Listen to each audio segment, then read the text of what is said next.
Vamos con mi columna, se llama Revelando un Off the Record. Antes de empezar, quería preguntarle a nuestro decano, Daniel Samper Pisano, para que nos explique qué es un Off the Record en lo periodístico, para dar un contexto antes de esta columna.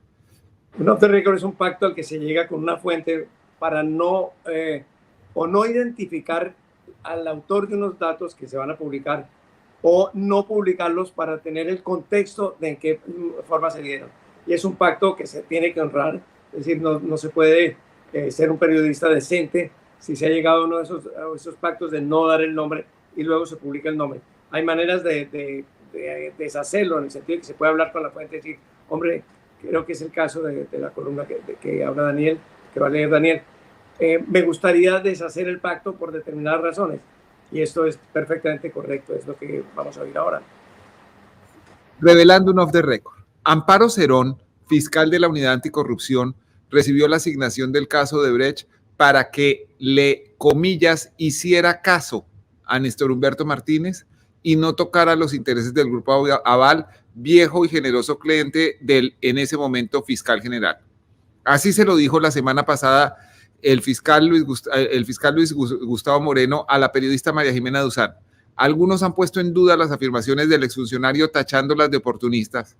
¿Por qué viene a decirlo justamente ahora cuando Amparo Cerón puede convertirse en fiscal general como integrante de la terna propuesta por el presidente Gustavo Petro a la Corte Suprema de Justicia? La verdad es distinta. Luis Gustavo Moreno no se inventó esto para la ocasión. Hizo afirmaciones sustancialmente similares ante dos periodistas hace 4 años mientras estaba preso en Estados Unidos por recibir un soborno en ese país. Lo dijo cuando el nombre de Amparo Cerón no significaba mucho y en una entrevista off the record, que en el periodismo significa que la fuente de información habla en el entendido de que el reportero mantendrá la confidencialidad sobre los hechos y o la reserva de su identidad. Sucedió el sábado 17 de agosto de 2019 en una cárcel llamada Rivers Correctional Institute, ubicada en Winton, en Carolina del Norte. Hasta allí fuimos Gerardo Reyes, director de la unidad investigativa de la cadena Univisión, y yo. Las reglas de la penitenciaría establecen que no se pueden entrar cámaras, teléfonos celulares o grabadoras. Tampoco una libreta de apuntes, ni un lápiz. Así las cosas, todo lo que habláramos con Moreno deberíamos recordarlo de memoria. Para comer y tomar algo durante la visita, tuvimos que llevar monedas de 25 centavos de dólar en bolsas transparentes con el fin de comprar en las máquinas dispensadoras. Cada uno de nosotros cambió $30 en monedas porque la comida en la cárcel es mala, pero cara. Moreno vestía un uniforme de preso color caqui que le quedaba un poco grande y se veía muy abatido, pero con una enorme claridad mental. A veces daba largos rodeos antes de responder una pregunta. La reunión duró un poco más de 6 horas en una sala de visitas en donde decenas de presos, la mayoría afroamericanos e hispanos, atendían a sus familias alrededor de unas mesas metálicas fijadas al piso. Cuando terminó la hora de visita, Gerardo y yo salimos presurosamente hacia el carro alquilado y escribimos nuestros recuerdos frescos de la conversación para compartirlos entre nosotros, compararlos y quizás publicarlos cuando llegara el momento. Mis notas a mano siguen en la libreta que usaba ese día. Gerardo, además de sus apuntes manuscritos, redactó un correo electrónico de resumen y me lo envió 3 días después, el 20 de agosto de 2019. Esta semana me reuní con Luis Gustavo Moreno para pedirle que me autorizara para levantar el off the record, es decir, para que me permita hacer público lo que nos contó en esa conversación bajo reserva. Moreno está preocupado por su seguridad y por las consecuencias judiciales que puedan traerle sus revelaciones. Sin embargo, accedió a que se revele el 90% de lo que dijo.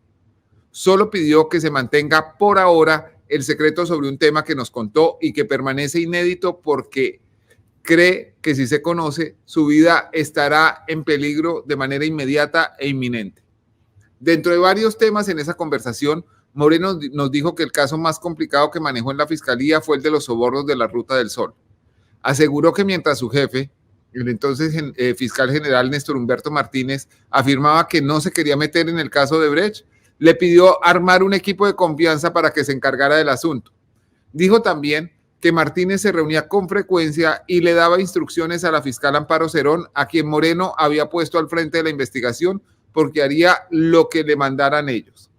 El condenado exdirector anticorrupción de la Fiscalía dijo que el caso de Odebrecht siempre estuvo orientado por el fiscal Néstor Humberto Martínez y que su prioridad era evitar a toda costa que la investigación judicial afectara sus intereses.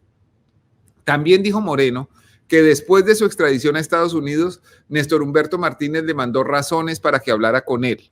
Inicialmente su abogado David Weinstein le manifestó que la Fiscalía de Florida le había informado que Néstor Humberto Martínez quería verlo.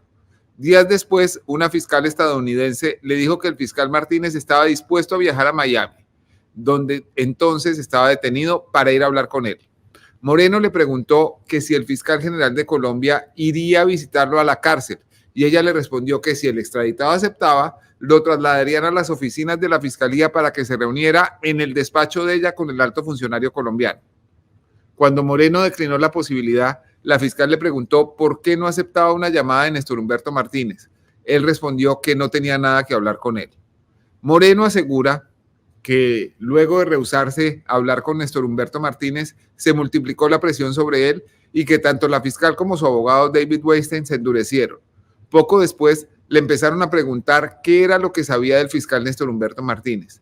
Él no quiso decírselo a ellos ni a nosotros en el off the record.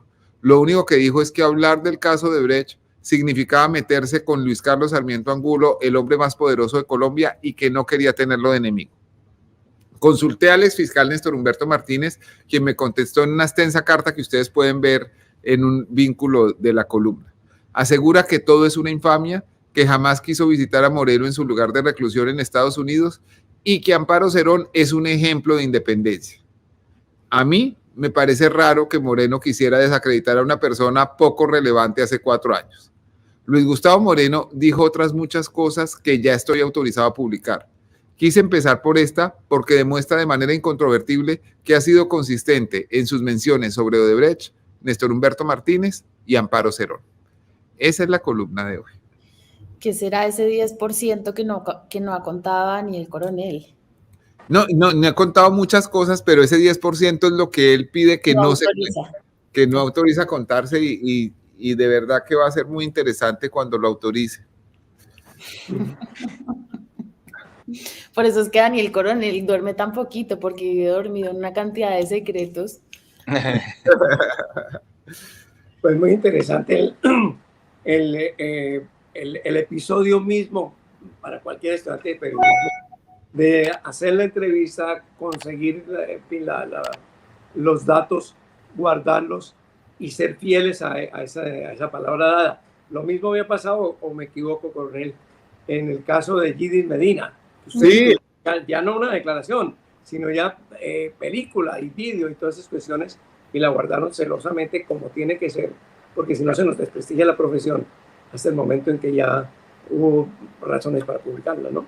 Además, ahí había una discusión interesante sobre el tema, maestro, porque dicen, digamos, dice, usted puede quebrantar el off the record si con eso está salvando una vida, o el sigilo profesional, si con eso está salvando una vida, por decir algo.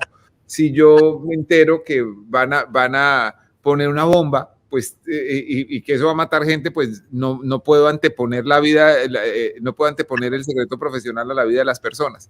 Y entonces una discusión interesante que mantuve con 2 respetadísimos colegas y después dentro de mis compañeros de la Universidad de Stanford, era si la reelección del presidente, del entonces presidente Álvaro Uribe, significaba peligro para unas vidas. Y me decían, no, es que no puede ser en general, tiene que ser algo específico que vaya a pasar y todo. Y buscábamos todo esto y tuve 2 consejeros muy especiales, un periodista colombiano que respeto y quiero mucho y admiro mucho, que vive en el exterior, y un colega polaco que también es muy inspirador para mí.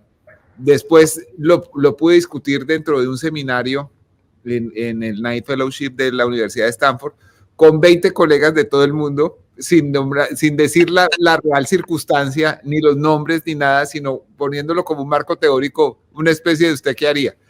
Y eran 20 periodistas muy destacados del mundo entero votando por esto, y tuve 19 votos a favor de mantener el sigilo profesional y solo uno a favor de romperlo por la circunstancia que ya a estas horas de la vida puedo decir quién era. Fue el periodista mexicano Guillermo López Portillo, gran colega y gran periodista.